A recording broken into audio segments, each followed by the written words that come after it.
Alright guys, in this part of the video I want to show you guys how I made the leads and the chords for this track, together with some of the automations that were being used in order to create a little bit more of a interesting kind of lead and chord combination.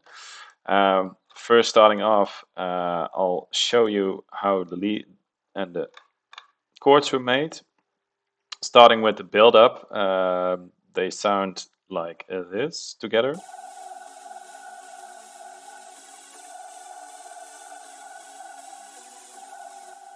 And if you look at the mixing track, basically I use some kickstart. It's turned off at this part of the track.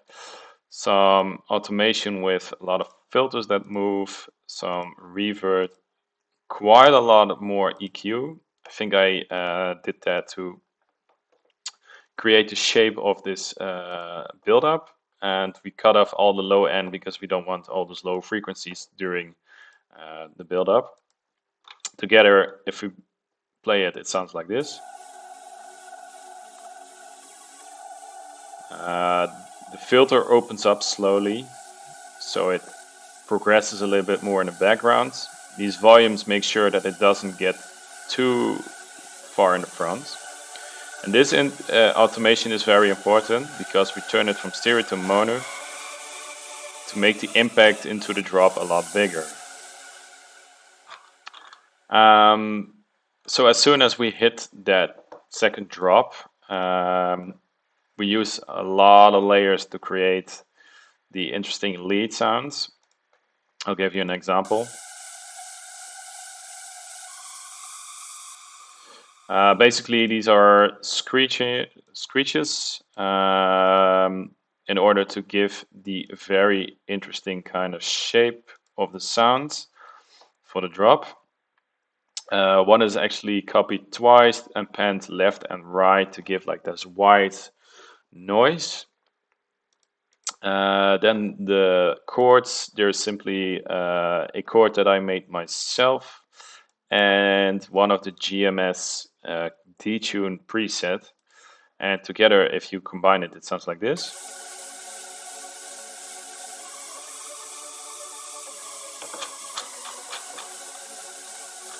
And has quite a lot of layers, as you can see.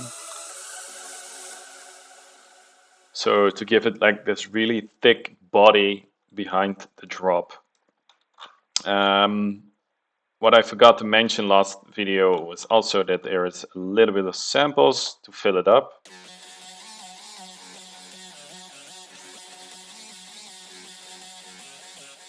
They're sort of in the background and not in the front because we don't want it being more loud than the main lead and the chords, but they fill up the space a little bit between the rest of the notes.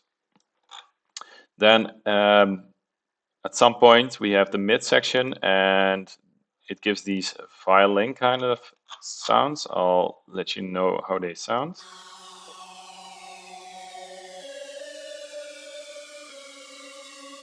They are purely for the mid section. They are also not too loud, but definitely noticeable. And as soon as we reach the second part of the track, to which we go to the second drop, I tried a lot of iterations of melodies. I'll let you hear how they sound because at first they were some ideas, but they didn't work out in the end. So this one sounds like this.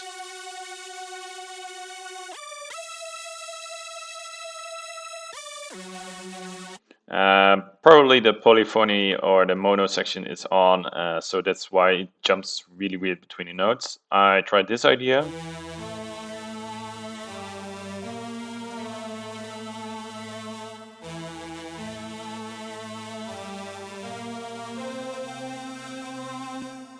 I like that sound, but it didn't fit this track, and tried some more like this.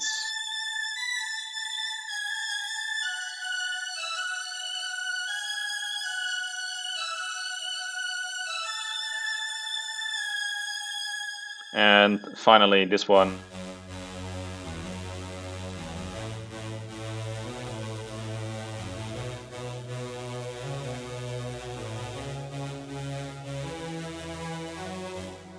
But all of those didn't really work out until I created the bass pattern that I showed in the last video together with this, and this is what it eventually turned out.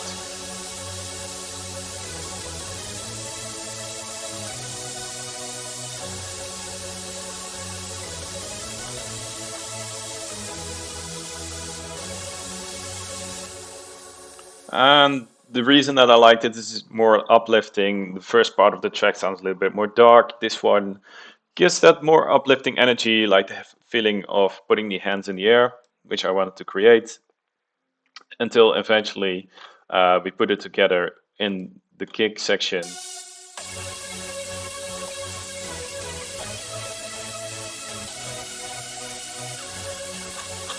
I'll show you what mostly is being used in these kind of mixer tracks.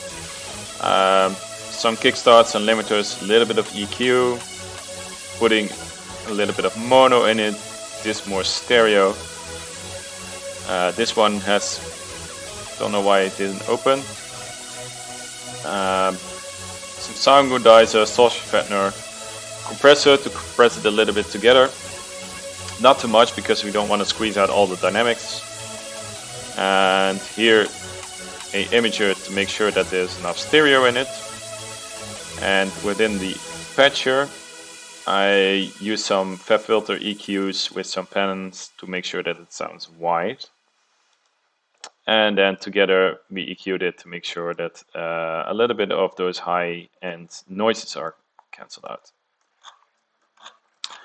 So that's it for the lead and the chord section. I hope you like this, and if you like this part of the video, then like and subscribe because it grows the channel.